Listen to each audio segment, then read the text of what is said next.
اعوذ باللہ من الشیطان الرجیم بسم اللہ الرحمن الرحیم۔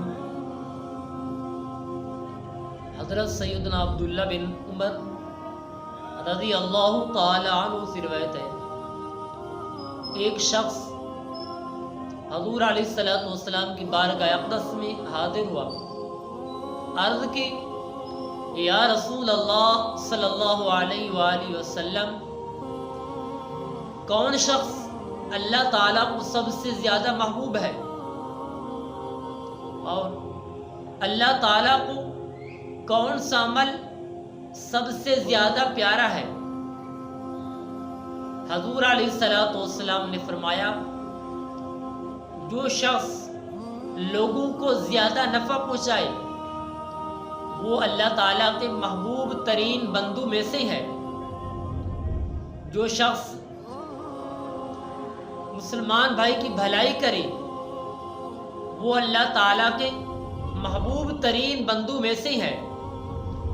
جو شخص کسی مسلمان بھائی کا دل خوش کرے وہ اللہ تعالیٰ کے محبوب ترین بندوں میں سے ہے۔